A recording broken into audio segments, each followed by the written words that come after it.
नमस्कार, मैं Anushree Bhardwaj सुरागीलाल news channel के प्रदेश बुलेटिन में आप सभी का स्वागत करती हूँ। तो चलिए नजर डालते हैं इस वक्त की प्रमुख खबरों पर। राजभवन और सीएम आवास की सुरक्षा बढ़ाई गई। रामनगर में एक युवक की कुछ लोगों ने की गला घोटकर निर्मम हत्या। उत्तराखंड के 1000 गाँव को सोलर ऊर्जा से रोशन किए जाने के लक्ष्य पर काम शुरू। महिलाओं को कराया गौरा शक्ति की सुविधाओं से रूबरू। शुगर मिल बंद होने से किसान परेशान। अब खबरें विस्तार से। शनिवार को हुए कांग्रेस के प्रदर्शन के बाद सुरक्षा घेरा मजबूत किया गया है, जिसके चलते राजभवन और सीएम आवास के आसपास धारा 144 लागू की गई है। वहीं पुलिस ने राजभवन और सीएम आवास आने वाले रास्तों पर दोनों ओर नए बैरिकेडिंग लगाए हैं। संवाददाता मनोज कुमार की रिपोर्ट।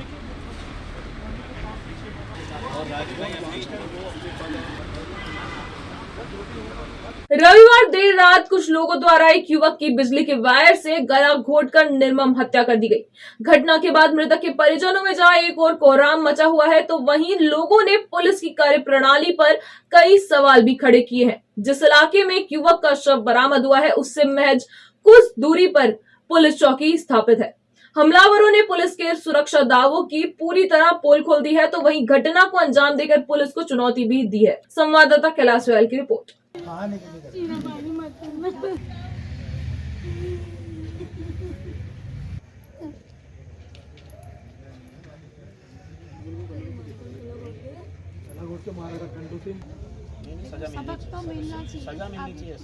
सब सुबह 7 बजे के आसपास मेरे पास थाने से फोन आया और मुझसे कहा कि आपके ग्राम सभा का कोई लड़का भास्कर पांडे है, उसका इस तरीके से यहाँ पे झगड़ा हुआ है और उसके बारे में कुछ तस्दीक करनी है, आप थोड़ी उसके घर जाके पता करवा दीजिए। मैंने फिर अपने गांव के लोगों को उनके घर पे भेजा, तो भास्कर वहाँ नहीं था। मुझे उस समय ये नहीं पता था कि हत्या हो गई है उसके घर पे। जब घर भेजा तो घर में पता चला कि उसके घर में ताला लगा हुआ और रात से उसका फोन भी स्विच ऑफ है। मैंने दोबारा कोतवाली में फोन किया। कोतवाली में फोन करने के बाद मैंने पूछा कि भास्कर का क्या मामला हुआ, तो मुझे बताया गया कि उसकी हत्या कर दी गई है। शिक्षा विभाग में कोई गुनाह है, उनके कमरे में उसकी बॉडी मिली हुई है और एक दो लड़के हमने कौशल चिलवाल और उनको अरेस्ट भी कर लिया है। तो मैंने उनके घर में सूचना दी। सूचना देने के बाद हम सब लोग यहाँ पर पहुंचे और ये कौशल चिलवाल का नाम कई दिनों से रामनगर में मारपीटों में और कई चीजों में यहाँ पर आ रहा था।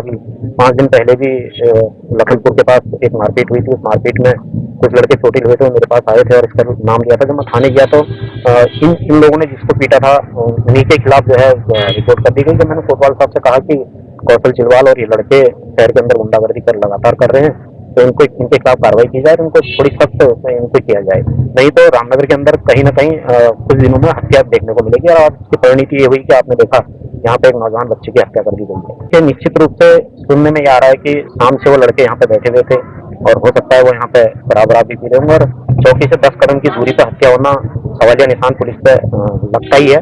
और एक रिपोर्ट हमने इसके नाम की, कौशल चिलवाल के नाम की और इसके साथी के नाम की हमने दे रखी थी, जिसमें अभी तक कोई कार्रवाई नहीं है। पुलिस ने उसमें जो है FIR कर दी।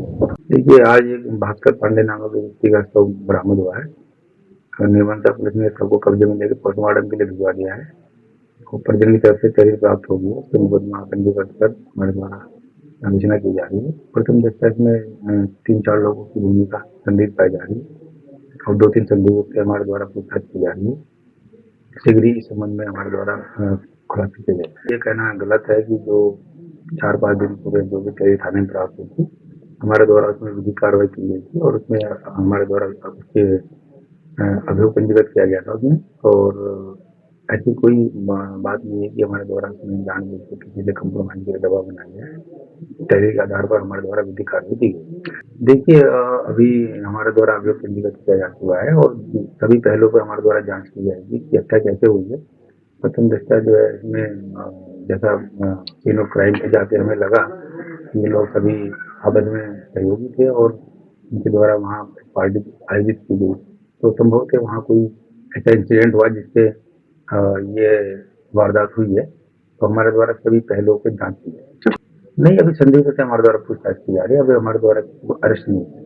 उत्तराखंड के 1000 गांव को सोलर ऊर्जा से रोशन किए जाने के लक्ष्य पर काम शुरू हो चुका है। उत्तराखंड में सौर ऊर्जा उत्पादन की असीम संभावनाएं हैं। वहीं धामी सरकार का मानना है कि इससे स्थानीय रोजगार के साथ साथ सस्ती बिजली भी लोगों को मिल सकेगी। संवाददाता मनोज कुमार की रिपोर्ट।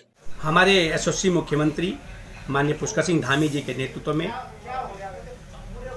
हमारे उत्तराखंड के चौमुखी विकास का जो मास्टर प्लान बनाया गया है, हर क्षेत्र में उसके लिए योजनाएं बनाई गई हैं। इसी के तहत अपने प्रदेश को, उत्तराखंड को ऊर्जा प्रदेश के रूप में विकसित करने के लिए जो सरकार के द्वारा, माननीय मुख्यमंत्री द्वारा योजना बनाई गई है कि 1000 नए सौर ऊर्जा गांव बनाए जाएंगे, जिससे हमारे प्रदेश को जो हम बिजली जो हम बाहर से खरीद के उगते हैं उससे एक तो उसकी पूर्ति हो पाएगी कि हम बाहर से बिजली नहीं खरीदेंगे।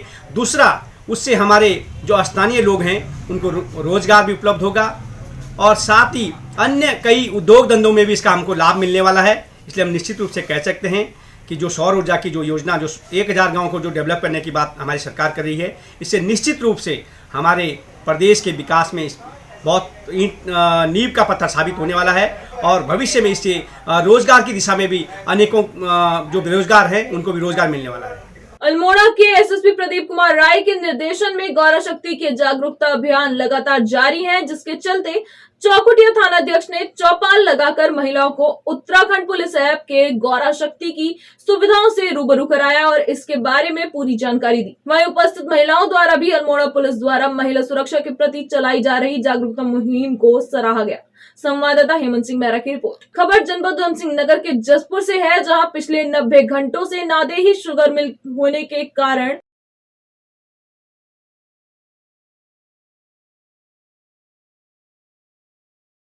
खबर जनपद उधम सिंह नगर के जसपुर से है, जहां पिछले 90 घंटों से नादेही शुगर मिल बंद होने के कारण किसान परेशान है।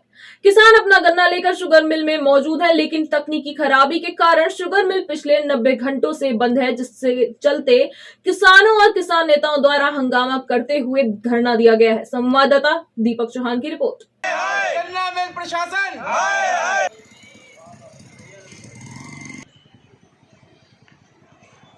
तो जी यही है कि जल्द से जल्द ये मिल चालू हो जाए।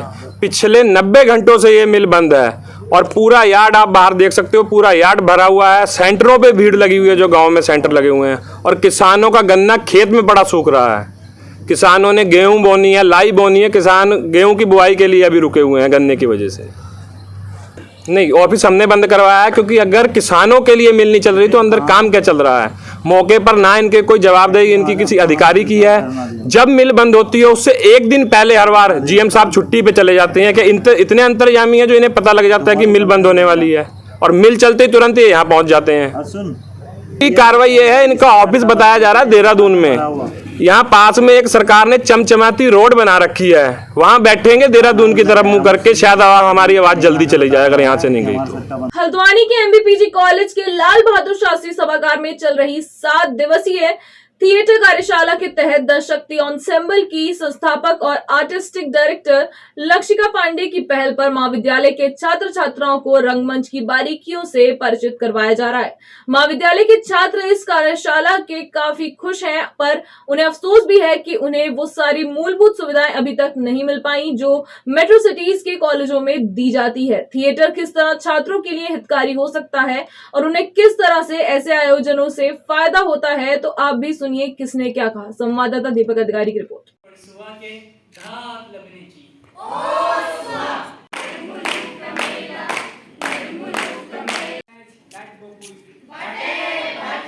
मैं एक थिएटर डायरेक्टर, टीचर और परफॉर्मर हूँ, और आज ये एमबीपीजी कॉलेज में हम एक थिएटर वर्कशॉप कर रहे हैं जो प्रभा पंत मैम, नीलोफर मैम और यहाँ के प्रिंसिपल सर ने ऑर्गेनाइज़ की है। और ये इस कॉलेज की पहली वर्कशॉप है और मुझे बहुत खुशी है ये वर्कशॉप देते हुए, और शायद थोड़ा दुख भी है कि इतना पुराना कॉलेज है और अभी तक एक भी थिएटर वर्कशॉप नहीं हुई। तो ये मैंने काफ़ी सोचा और यहाँ बच्चों के साथ काम करके मुझे बहुत अच्छा लगा। बहुत इंटेलिजेंट और टैलेंटेड बच्चे हैं। ओके, सो हमारा जो अभी थिएटर जो हम कर रहे हैं वर्कशॉप, इससे हमें बहुत सारे मल्टी डायमेंशनल बेनिफिट्स हुए हैं। The first one being overall confidence of a character, and character हम भले ही स्टेज पे हों या हम रियल लाइफ में हों, हम सब अपनी अपनी लाइफ में किरदार निभाते हैं। तो वो किरदार को निभाने के लिए जो कॉन्फिडेंस चाहिए होता है वो हमें एक थिएटर के थ्रू मिलता है। The second thing that that I as a student realized and we as a team realized is that कि एक दूसरे के साथ बॉन्डिंग के साथ चलना कितना डाइवर्सिफाई करता है, यूनिटी कितना डाइवर्सिफिकेशन करती है किसी की भी लाइफ में। And to the college association, to the management, it's our humble request कि आप ऐसे कुछ मेजर्स लें जिससे ऐसे बहुत सारे ऐसे स्टूडेंट्स होंगे who are very much into art, but just because कि लोग ये समझते हैं कि आर्ट में क्या ही होता है, कोई स्कोप नहीं है, कुछ नहीं है, तो वो इस चीज़ में आगे बढ़ना ही नहीं चाहते. Also due to societal pressure, also due to the pressure of their family members and everything. मैं यहाँ पे एक रिसर्च स्कॉलर हूँ. थिएटर से संबंधित चीज़ें बहुत सारी हो सकती हैं हमारे कॉलेज में, लेकिन यहाँ पर जो है उतनी सुविधाएं नहीं हैं बच्चों के पास. इसीलिए मैंने भी इसको ज्वाइन किया है कि कुछ नया सीख पाएँ बच्चे, भविष्य में अपना कुछ नया कर पाएँ, तो इसके लिए ज्वाइन किया हुआ है. आजकल के हिसाब से बहुत ज़्यादा बच्चों को थिएटर मतलब एक्टिंग करने में बहुत इंटरेस्ट होता है और वो चाहते भी हैं कि वो एक्टिंग लाइन में अपना करियर बनाएं. और जैसे कॉलेजेस में बहुत सारे प्रोग्राम होते हैं डांस वगैरह, तो उसके लिए कोई भी हमें वर्कशॉप नहीं दी जाती है. तो हम चाहते हैं कि यहाँ पे भी एक थिएटर का एक सब्जेक्ट रखा जाए जहाँ पे बच्चे सीखें और अपना करियर इसमें बना सकें. मैं फर्स्ट टाइम का छात्र हूँ. मैं बस इतना कहना चाहूँगा कि हमारे जो हल्द्वानी में जो MPPG है, ये लग रहा है कि पर्वतीय क्षेत्र से ज़्यादा ही पीछे चल रहा है. अगर आप अल्मोड़ा कैंपस देखी जाएगा तो SHG कैंपस वो ज़्यादा डेवलप है. पिथौरागढ़ वाला जो कैंपस है वो ज़्यादा स्पोर्ट्स से लेके अगर कंपटीशन से लेके बहुत ज़्यादा है. यहाँ पर ऑडिटोरियम भी अब जाके बना है, जबकि SHG कैंपस अल्मोड़ा में तो कब के बन चुका था. वहाँ फैसिलिटीज़ इससे ज़्यादा अच्छी है. यहाँ हमें ऑडिटोरियम मिलता नहीं है, कहते हैं तुम ख़राब कर दोगे. हम अब प्रैक्टिस कॉलेज के लिए ही हम बाहर रिप्रेजेंट कर रहे हैं कॉलेज को, और हमको ऑडिटोरियम में प्रैक्टिस करने को मौका नहीं मिलता है. स्पीकर्स की फैसिलिटीज़ नहीं है. मैं इंग्लिश डिपार्टमेंट से ही हूँ. हमें पता है कि ड्रामा और थिएटर जो है वो मुंबई, कोलकाता और दिल्ली में काफ़ी ज़्यादा इसका कल्चर है, पर प्रतिभा हर जगह होती है, हर क्षेत्र में होती है. जब भी हम स्कूल टाइम्स में थे तो हम परफॉर्म करते थे. और जहाँ तक बात है करियर की, तो हम देख ही रहे हैं कि आज एक्टिंग की दुनिया में लोग जो है सेलिब्रिटीज़ बन चुके हैं. साथ ही साथ यूट्यूब पे लोग एक्टिंग कर रहे हैं. बट द थिंग इज़ कि थिएटर जो रियल आर्ट है उसको अभी तक एक्सपोजर नहीं मिल पाया है, खासकर उत्तराखंड या फिर हल्द्वानी में. हल्द्वानी एक बड़ी सिटी है, बट फिर भी यहाँ पर कोई ऐसा कुछ थिएटर या फिर ड्रामा से रिलेटेड ऐसा कुछ सिखाया नहीं जाता है. जहाँ तक बात है बड़ी यूनिवर्सिटीज़ या कॉलेजेस की, तो वहाँ पे भी ऐसा कोई स्पेशल डिपार्टमेंट देखने को मिलता नहीं है. जैसे कि इंग्लिश डिपार्टमेंट है, योगा डिपार्टमेंट है, but drama as a department अभी तक कहीं नहीं दिखा है. तो अगर ये डिपार्टमेंट एस्टेब्लिश होता है तो मुझे लगता है कि हम जैसे स्टूडेंट्स को एक बहुत अच्छा एक्सपोजर मिलेगा, जो कि हमें मिला है और हमें लगा है कि हाँ शायद हम कर सकते थे, और आगे भी अगर हमें मौका मिलेगा तो बिल्कुल हम करेंगे. कॉलेज को डेफिनेटली एक थिएटर प्रोग्राम के उसमें रखना चाहिए, क्योंकि सारे जितने भी सब्जेक्ट्स होते हैं वो थ्योरेटिकल होते हैं काफ़ी सारे बच्चों के, जिसके लिए आपको एक डिफरेंट पर्सपेक्टिव मिल जाता है अपनी टैलेंट्स को. क्योंकि बहुत सारे हम देखते हैं कि पेरेंट्स अलाउ नहीं करते हैं एक ही करियर में हमें जाने के लिए, थिएटर में जाने के लिए. तो अगर हमें एक थोड़ी सी डायरेक्शन मिल जाए थिएटर को परस्यू करने के लिए, तो एक अच्छा अल्टरनेटिव हो सकता है स्टडीज़ के साथ साथ. हिंदी विभाग में हूँ मैं, और आज जो हम ये कार्यक्रम यहाँ करा रहे हैं अंग्रेज़ी विभाग और हिंदी विभाग के संयुक्त तत्वावधान में है. लक्षिका जी द शक्ति एंसेंबल इनकी संस्था है, और ये बहुत अच्छी, जब पता चला कि कला की पारखी हैं और इन्होंने बहुत इनके पास अनुभव है, तो लगा कि इनको बुलाया जाए. क्योंकि हमारे महाविद्यालय में जो विद्यार्थी है ना बहुत ज़्यादा प्रतिभावान है, तो हम चाहते थे कि उनकी प्रतिभा बाहर निकल कर आए. और जो नई शिक्षा नीति है, उस नई शिक्षा नीति में हम देख रहे हैं कि कौशल विकास भी अपने आप में एक विषय के रूप में चयनित यहाँ है. तो मैं यहाँ पर अंग्रेज़ी विषय में प्रोफेसर हूँ, अंग्रेज़ी पढ़ाती हूँ, अंग्रेज़ी की स्टूडेंट हूँ. और इस नाते थिएटर से बहुत लंबा हमारा गहरा नाता है, क्योंकि जब बच्चा BA में ही जाता है या उसके पहले ही, तो BA में ही हमारे यहाँ बहुत सारे थिएटर के प्लेज़ हैं, थिएट्रिकल प्लेज़ हैं जिनको उनको पढ़ना पड़ता है. It was first time that we incorporated this lady here, the virtuoso artist, जिन्होंने थिएटर में बड़ा अच्छा काम किया है, एक एक्सपोजर है उनको. तो मेरे दिमाग में एक आइडिया आया, थैंक्स टू प्रभा मैडम, कि हम एक club together kind of a thing करते हैं, जिसमें शक्ति एंसेंबल जो एक थिएटर ग्रुप है और MBPG के ये 2 विभाग जो लिटरेचर से डील करते हैं, तो इनके कोलैबोरेशन से कुछ निकल के सामने आए. तो प्रतिभा हमारे यहाँ इतनी ज़्यादा है कि it is at par with the best of the best, and this I can promise to you. कहाँ हैं सब लोग? शाम की चाय तो एक साथ होनी चाहिए, सब लोग एक साथ बैठना ही नहीं चाहते. पापा, try this. लो, सब लपक लिए.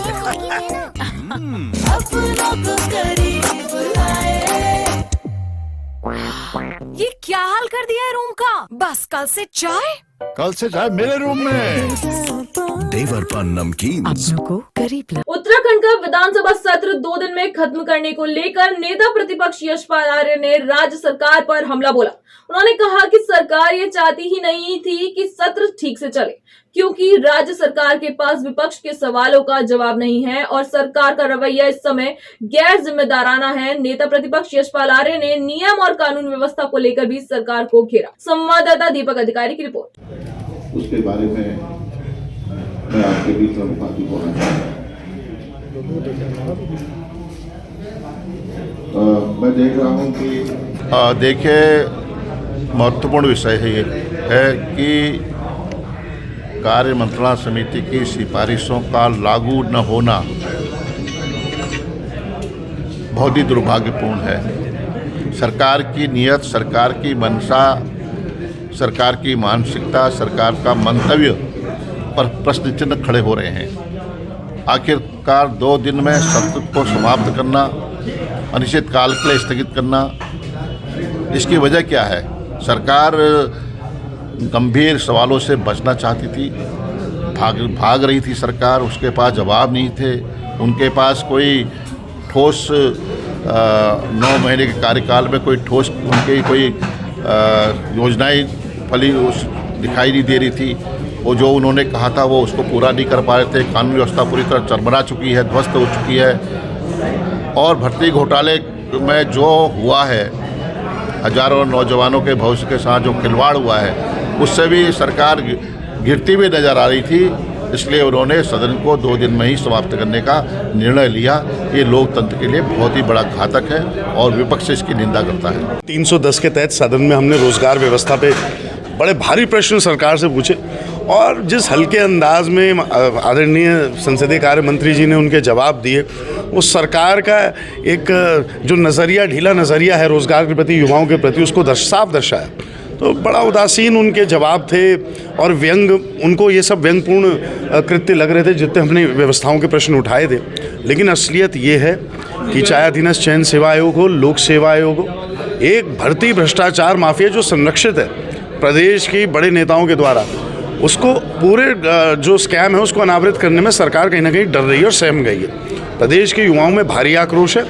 पलायन की आप बात कर रहे हैं, रोडें क्षतिग्रस्त है, ट्रेजरी खाली है, इंडस्ट्री जो है निवेश यहाँ से भागता हुआ जा रहा है। जाइडस कंपनी भाग गई, HCL भाग गई, माइक्रोमैक्स भाग गई, अशोक लेलैंड लगातार उत्पीड़न कर रहा है, सेंचुरी उत्पीड़न कर रहा है। तो यहाँ पे जो श्रम कानून है वो भी बहुत ढीले हैं और जो मध्यस्थता, जो एक शासन प्रशासन का परम कर्तव्य होता है ऐसी व्यवस्थाओं में, अगर कोई अड़चन आ जाए, वो मध्यस्थता भी तो पूरी तरीके से विफल रही है, क्योंकि सरकार से निर्देश नहीं है। सरकार का केवल एक निर्देश है, माल कमाओ और ऊपर पहुंचाओ। बाजपुर के ग्राम जोगीपुरा में कोसी नदी से जमकर हो रहे अवैध खनन के खेल को पुलिस प्रशासन और वन विभाग की टीम नहीं रोक पा रही है। यही कारण है कि अवैध खनन के इस खेल से सरकार को करोड़ों रुपए के राजस्व का नुकसान हो रहा है। वहीं अवैध खनन को रोकने के लिए लगातार प्रयास किया जा रहा है और जल्द ही एक ज्वाइंट टीम बनाकर कार्रवाई अमल में लाई जाएगी। संवाददाता शुभम गंभीर की रिपोर्ट।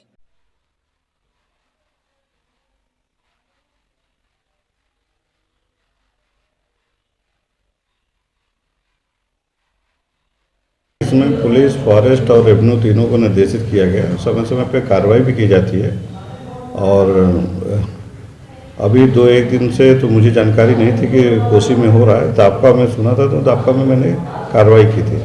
बैलगाड़ी से सुबह के करीब जो लोकल लोग हैं वो करते हैं और उनमें कई बार उनको मतलब 2-2 हज़ार रुपये का उनका पनिशमेंट भी किया गया और उनकी बैलगाड़ियाँ जब्त करके कई दिनों तक खड़ा करके रखा गया। लेकिन वहाँ जो उनके महिलाएं और बच्चे हैं वो सब पूरी फैमिली आ जाती है, तो कई समस्या भी है, लेकिन फिर भी उसको रोकने की कोशिश की जाती है और फॉरेस्ट भी इसमें कार्रवाई करती है। तो कोशिश है कि ज्वाइंट इसमें किया जाए और इसमें प्रभावी रोकथाम की कार्रवाई की जाएगी। जिलाधिकारी देहरादून सोनिका ने आज दून में जनता दरबार लगाया। उनकी अध्यक्षता में आज ऋषिपर्ण सभागार देहरादून में जनसुनवाई का आयोजन किया गया, जिसमें कुल 116 शिकायतें प्राप्त हुई। जिलाधिकारी ने उपस्थित अधिकारियों को निर्देशित किया कि जनसुनवाई एवं ई-चौपाल में प्राप्त हो रही शिकायतों का समयबद्ध निस्तारण करना सुनिश्चित करें। संवाददाता मनोज कुमार की रिपोर्ट।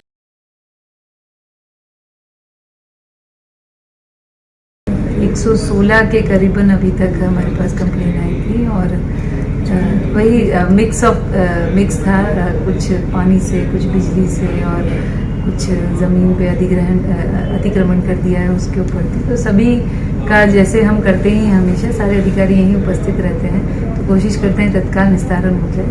और कुछ क्योंकि लॉन्ग डिस्प्यूट्स हैं, लॉन्ग पेंडिंग डिस्प्यूट्स हैं, तो उनका फिर अलग से हम SDMs को बता देते हैं कि उन्हें निस्तारित करें। केंद्रीय रक्षा राज्य मंत्री अजय भट्ट ने कहा है कि नेपाल भारत का मित्र राष्ट्र देश है, जो दोनों देशों के बीच रोटी बेटी का संबंध है और एक दूसरे की भावना का सम्मान करना दोनों देशों की परंपरा रही है। इसलिए छुटपुट घटना को तूल देना सही नहीं है। संवाददाता दुर्गेश तिवारी की रिपोर्ट।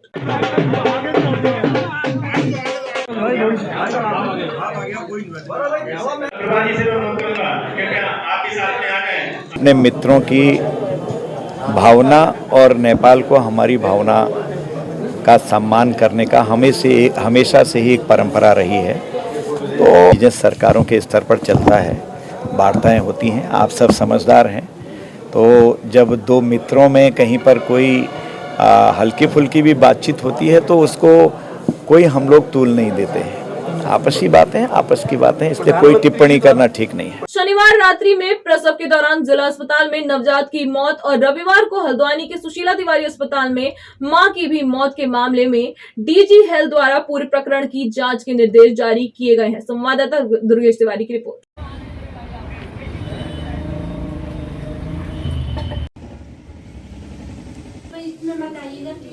ठीक है। आज के लिए बस इतना ही। उत्तराखंड से जुड़ी सभी खबरों को जानने के लिए जुड़े रहिए सुरागीला न्यूज़ चैनल से। धन्यवाद।